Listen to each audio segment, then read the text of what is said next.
ठुमक चलत रामचंद्र बाजत पैजनिया। दोस्तों, नन्हे राम की ठुमक कर चलने की वो पैजनिया की मधुर आवाज किसी भी अशांत मन को शांत करने के लिए काफी है। दोस्तों, अभी तक हम बात करते आए हैं भगवान कृष्ण की, लेकिन आज हम बात करेंगे भगवान राम की। त्रेता के राम और द्वापर के कृष्ण, इन दोनों में जिसने कोई अंतर समझा तो ये समझिए कि उससे बड़ी कोई नासमझी नहीं। सबसे पहले प्रभु राम के चरणों में नमन करते हैं और प्रार्थना करते हैं, तमेव माता च पिता तमेव तमेव बंधुश्च सखा तमेव तमेव विद्या द्रविणं तमेव तमेव सर्वं मम देव देव। कहा जाता है कि रामायण के पाठ को एक बार करने से मोक्ष के द्वार अक्सर खुल जाते हैं और जन्मों के पापों से छुटकारा मिल जाता है। चलिए आज हम मिलके संक्षिप्त में संपूर्ण रामायण की कथा करते हैं। अयोध्या के राजा दशरथ की 3 रानियां थीं। महाराजा दशरथ पुत्र प्राप्ति के लिए बहुत व्याकुल थे। उन्होंने पुत्र प्राप्ति के लिए एक महान यज्ञ किया। महाराज ने तपस्वी, मनस्वी, विद्वान ऋषि मुनियों तथा वैदिक प्रकांड पंडितों को बुलावा भेजा और राजा दशरथ चाहते थे कि सभी इसमें शामिल हों। यज्ञ का समय आने पर महाराज दशरथ सभी अभ्यागतों और अपने गुरु वशिष्ठ जी समेत अपने परम मित्र अंग देश के अधिपति लोकपात के जमाता रिंग ऋषि के साथ यज्ञ मंडप में पधारे और उसके बाद यज्ञ शुभारंभ किया गया। यज्ञ की समाप्ति के बाद समस्त पंडितों, ब्राह्मणों, ऋषियों सभी को यथोचित धन, धान्य, गाय आदि भेंट कर दी गई और सादर विदा किया गया। यज्ञ के प्रसाद में बनी खीर को राजा दशरथ ने अपनी 3 रानियों को दिया और प्रसाद ग्रहण करने के परिणाम स्वरूप 3 रानियां गर्भवती हो गईं। सबसे पहले महाराज दशरथ की बड़ी रानी कौशल्या ने एक शिशु को जन्म दिया। वह बालक अत्यंत सुंदर तेजोमय था। जय श्री राम। सुने शिशु रुदन परम प्रिय बानी, संभ्रम चली आई सब रानी। हर्षित जहते धाई दासी, आनंद मगन सकल पुरवासी। बच्चे के रोने की बहुत ही प्यारी ध्वनि सुनकर सभी रानियां उतावली होकर दौड़ी चली आईं। दासियां हर्षित होकर जहां तहां दौड़ी। सारे पूर्ववासी आनंद में मग्न हो गए। दशरथ पुत्र जन्म सुनिकाना, मानो ब्रह्मानंद समाना। परम प्रेम मन पुलक शरीरा, चाहत उठन करत मति धीरा। राजा दशरथ मानो पुत्र जन्म की बात सुनकर ब्रह्मानंद में समा गए। मन में अतिशय प्रेम है, उनका शरीर पुलकित हो उठा। इस शिशु का जन्म चैत्र मास की शुक्ल पक्ष की 9वीं तिथि को हुआ था। राम जन्म के समय पुनर्वसु नक्षत्र में सूर्य, मंगल, शनि, बृहस्पति तथा शुक्र उनकी कुंडली में उच्च स्थानों पर विराजित थे और लगन कर्क उस वक्त उदय हुआ था। और ये भक्तों, ये भगवान राम का जन्म का अवसर था। शुभ नक्षत्रों में कैकेयी और माता सुमित्रा ने भी पुत्रों को जन्म दिया। कैकेयी का एक और सुमित्रा के 2 पुत्र बहुत तेजस्वी थे। महाराज दशरथ के 4 पुत्रों के जन्म के समय संपूर्ण राज्य में आनंद का माहौल था। मेरे प्रभु के प्यारो, उस क्षण के बारे में जरा सोच कर देखिए। हर कोई खुशी में गंधर्व गान कर रहा था, स्वर्ग में अप्सराएं नृत्य कर रही थी, देवता पुष्पों की वर्षा कर रहे थे। राजा दशरथ ने ब्राह्मणों और याचकों को दान दक्षिणा दी और उन सभी ने महाराज के पुत्रों को आशीर्वाद दिया। प्रजाजनों को महाराज ने धन धान्य और दरबारियों को रतन आभूषण भेंट दी।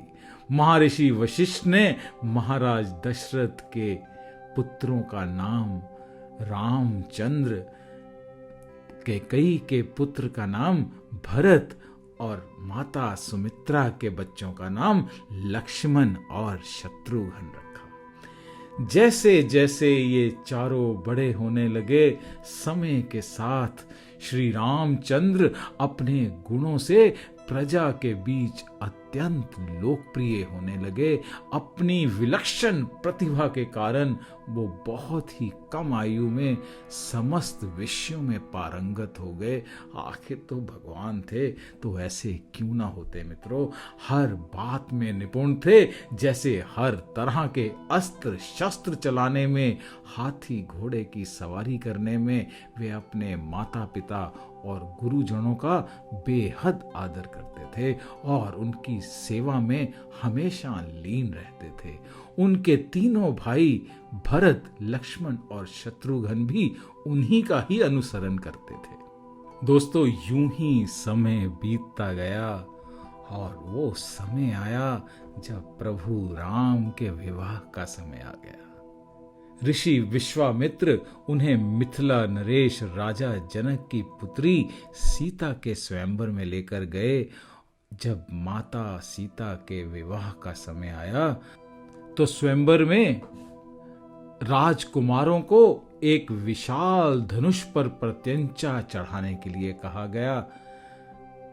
धनुष को शायद इतने राजकुमारों में कोई नहीं उठा सका, लेकिन श्री राम ने आसानी से उस धनुष को उठा लिया और प्रत्यंचा चढ़ाने के लिए जैसे ही कोशिश की और धनुष बीच से ही टूट गया। बोलिए जय श्री राम। और इस तरह माता सीता और भगवान श्री राम का विवाह हो गया। राम के पिता दशरथ ने आज एक निर्णय लिया कि वह अपने सबसे बड़े पुत्र राम को सिंहासन देकर जीवन में मोक्ष की तलाश में जाएंगे। सभी उनके इस फैसले पर बहुत प्रसन्न थे। श्री राम को हर कोई प्रेम करता था, लेकिन राम की सौतेली मां कैकेयी राजा की दूसरी पत्नी बिल्कुल प्रसन्न नहीं थी, क्योंकि कैकेयी की दासी मंथरा ने श्री राम के विरुद्ध उसे उकसाने का काम किया, अपना त्रिया चरित्र दिखाने की कोशिश की, जिस कारण वह चाहती थी कि उनका पुत्र भरत शासन करे।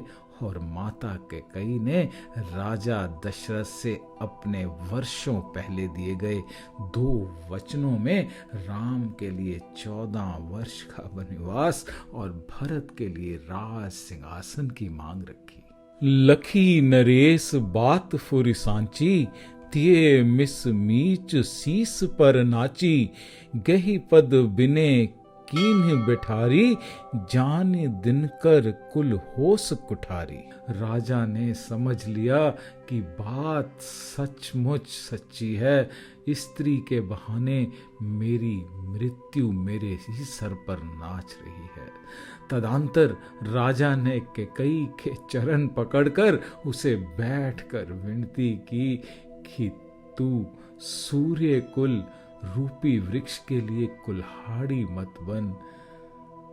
माग माथ अबहु देहु तो ही, राम बिरह जन मारस मोही। राखो राम कहूँ जेह तेह भांति, नाही त जरिए जन्म भर छाती। मेरा मस्तक मांग ले, मैं तुझे अभी दे दूं, पर राम की विरह में मुझे मत मार। जिस किसी प्रकार से तू राम को रख ले, नहीं तो जन्म भर तेरी छाती जलेगी। सोच बिकल बिबरन माह परेऊ, मानो कमल मूल परिहरेऊ, सचु सभीत सकई नाही पूछी, बोली अशुभ भरी शुभ छूची।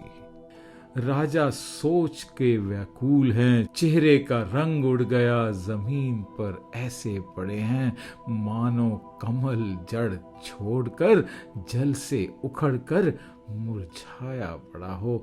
मंत्री डर के मारे कुछ कह नहीं सकते। अशुभ से भरी हुई और शुभ से विहीन वह कई बोली, परी न राजा नींद निसहेत जन जगदीश, राम राम रटी भोर किए कई न मरमू महीश। राजा को रात भर नींद नहीं आई, इसका कारण जगदीश्वर ही जाने।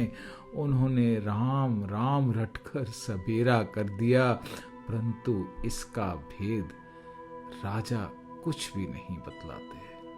श्री राम एक आज्ञाकारी पुत्र थे और उन्होंने अपने पिता के वचन को पूरा करने के लिए वनवास जाने का निश्चित किया और उनके साथ उनकी पत्नी सीता भी अपने स्वामी राम से वन चलने की अनुमति मांगती है और उनके साथ उनके छोटे भाई लक्ष्मण उनके साथ वन में जाने की प्रार्थना करते हैं और तीनों फिर वन की ओर प्रस्थान करते हैं। जय श्री राम, जय श्री राम। भरत, जिनकी मां कैकेयी ने उन्हें सिंहासन दिलाया था, जब उन्हें पता चला कि क्या हुआ है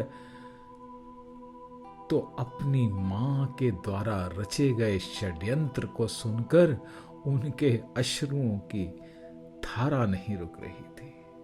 वे श्री राम से मिलने वन में गए और राम से वापस लौटने और शासन करने की प्रार्थना करते रहे, अश्रु बहाते रहे, लेकिन श्री राम ने मना कर दिया और कहते हैं कि हमें पिता की आज्ञा माननी चाहिए।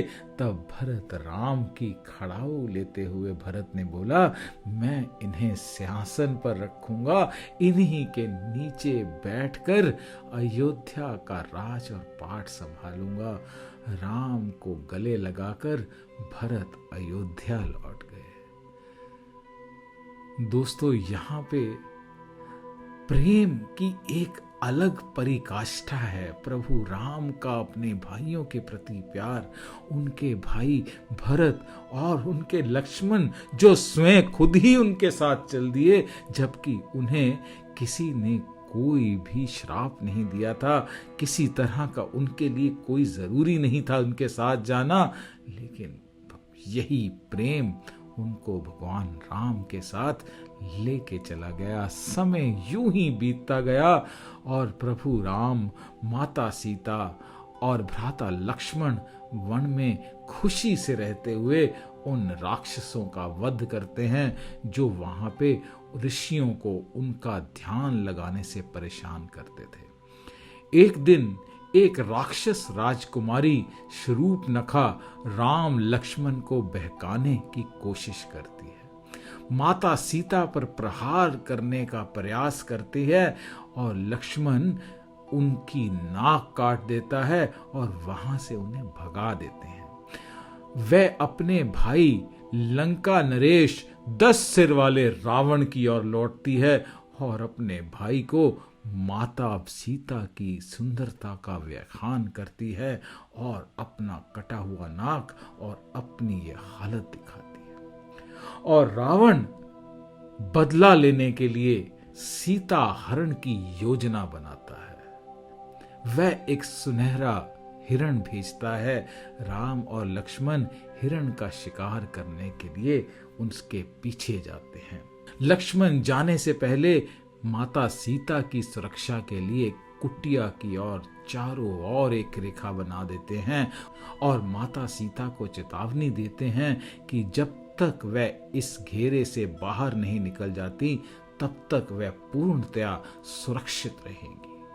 कुछ समय बाद रावण अपना रूप बदलकर साधु के रूप में भीख मांगता हुआ आया और माता सीता से भिक्षा मांगने लगा। और जैसे ही माता सीता उसे भिक्षा देने के लिए उस रेखा से बाहर कदम रखती हैं, रावण उनका हरण कर लेता है और उन्हें लंका में अपने राज्य में ले जाता है। श्री राम जब कुटिया में लौटते हैं और माता सीता को नहीं पाते तो बहुत व्याकुल हो उठते हैं। वे माता सीता को खोजने का प्रयास करते हैं और बहुत दिनों तक उन्हें खोजते हैं। और सीता माता को खोजते हुए उन्हें भक्त हनुमान के साथ उनका मिलन होता है और श्री राम अपने भक्त हनुमान से प्रार्थना करते हैं कि माता सीता का पता लगाने में उनकी वो सहायता करे। और भगवान श्री राम की सहायता किष्किंधा के राजा सुग्रीव करते हैं। हनुमान सागर लांघकर माता सीता का पता करते हैं। हनुमान सागर लांघकर माता सीता का पता लगाते हैं। रावण सीता को लंका में अपने महल में ले गया और वह माता सीता को अपनी पत्नी बनाने के लिए, विवश करने के लिए कभी कभी मीठी बातें करता था तो कभी माता सीता को शादी के लिए राजी करने की कोशिश करता था। बार बार उनके आगे विवाह का प्रस्ताव रखता था। माता सीता उसकी ओर देखती भी नहीं थी, बल्कि अपने प्रिय राम के बारे में ही सोचती थी। जिस समय रावण माता सीता को अपनी रानी बनाने के लिए विवश करता था, तब रावण के भाई प्रभु भक्त विभीषण रावण को ऐसा करने से मना करते थे और माता सीता को श्री राम के पास ले जाकर श्री राम की शरण ग्रहण करने के लिए कहते थे। परंतु अहंकारी रावण ने अपने भाई विभीषण को अपनी लंका नगरी से ही निकाल दिया और तत्पश्चात विभीषण श्री राम की शरण में चले गए। श्री राम ने उसी समय उसे लंका का राजा बनाने का निश्चय किया और उनका राज्य अभिषेक किया। हनुमान माता सीता को लंका की अशोक वाटिका में पता जानने के बाद सोचते हैं कि क्यों ना रावण की शक्ति का एक छोटा सा अनुमान लगाकर ही यहां से जाया जाए। ये सोचकर हनुमान जानबूझकर रावण के सैनिकों के द्वारा पकड़े जाते हैं और रावण अपने सैनिकों को हनुमान की पूंछ में कपड़े में लपेटकर आग लगाने का आदेश देता है। पूंछ जलने के साथ साथ हनुमान लंका में आग लगाते हैं और काफी नुकसान करने के बाद वह सागर में पूंछ बुझाकर कि सीता माता कहाँ है ये बताने के लिए भगवान राम के पास वापस लौट आते हैं। माता सीता को रावण से मुक्त करवाने के लिए लंका के राजा रावण से युद्ध करने के लिए राम, लक्ष्मण और वानर सेना समुद्र पर लंका तक एक सेतु का निर्माण करती है और लंकापति रावण से युद्ध करती है। राम ने रावण के भाइयों का वध किया और राम रावण का आखिर में युद्ध हुआ और अंत में श्री राम रावण का वध कर देते हैं और माता सीता को मुक्त करवाते हैं। दोस्तों, काल की विडंबना तो देखिए, माता सीता को भी अग्नि परीक्षा से गुजरना पड़ा और उसके बाद वे अयोध्या लौट आए। राम राजा बन जाते हैं और उनका शासन काल, राम राज्य एक आदर्श समय था जो कहा जाता है हजारों वर्ष तक भगवान श्री राम ने वहां पे शासन किया। दोस्तों, श्री राम का जीवन अपने आप में एक बहुत कुछ सिखाने वाला शास्त्र से कम नहीं है। उनके जीवन की हर कड़ी कुछ ना कुछ सिखाती है। कैसे भगवान राम अपने पिता के वचन को पूरा करने के लिए एक क्षण भी बिना गवाए वनवास की ओर निकल पड़े। किसी पिता और पुत्र के प्रेम की इससे अच्छा और कहां समझ आ सकता है। और इधर कलयुग में हम लोगों की स्थिति शायद इसके बिल्कुल ही विपरीत है। रामायण हमें भाइयों के प्रेम के बारे में कितना कुछ सिखाती है। कैसे श्री राम राज्य सुख कर वनवास के लिए जाते हैं और उनके छोटे भाई लक्ष्मण अपनी माता सुमित्रा और अपनी पत्नी उर्मिला को अयोध्या में छोड़कर अपने भाई का साथ देने के लिए वनवास की ओर चले जाते हैं। और वहीं कैकेयी के पुत्र भरत भी श्री राम के खड़ाऊ के नीचे 14 वर्ष तक राज्य संभालते हैं और राज्य सुख को छोड़ देते हैं। और आज कलयुग में देखिए कि कैसे हर भाई दूसरे भाई के साथ एक घर में रहते हुए भी अलग रहता है। संपत्ति के लिए तो कभी धन के लिए एक दूसरे से किसी तरह का प्रेम उनके बीच नहीं दिखता। दोस्तों, रावण माता सीता को हर के ले जाता है, लेकिन फिर भी श्री राम रावण के पास अनेक बार दूत हनुमान और अंगद के रूप में भेजकर संधि पूर्वक ही बिना युद्ध के माता सीता को छुड़वाने का के अनेक प्रयास करते हैं। ये है मर्यादा पुरुषोत्तम राम, जो भक्त के प्रेम में कभी नाव चलाने वाले केवट को अपनी शरण देते हैं तो कभी शबरी के झूठे बेर खाते हैं और कभी सुग्रीव की मदद करते हैं तो कभी विभीषण को शरण में लेते हैं। आज राम नवमी के शुभ अवसर पर हमने रामायण के प्रसाद का ग्रहण किया। दोस्तों, भगवान श्री राम का पूरा जीवन काल ही हमें जीवन को आदर्श तरीके से जीने की एक सीख देता है और हमें अपने माता पिता की और निष्ठा, छोटों से प्रेम, अपने कर्तव्यों की और निष्ठावान होना सिखाता है।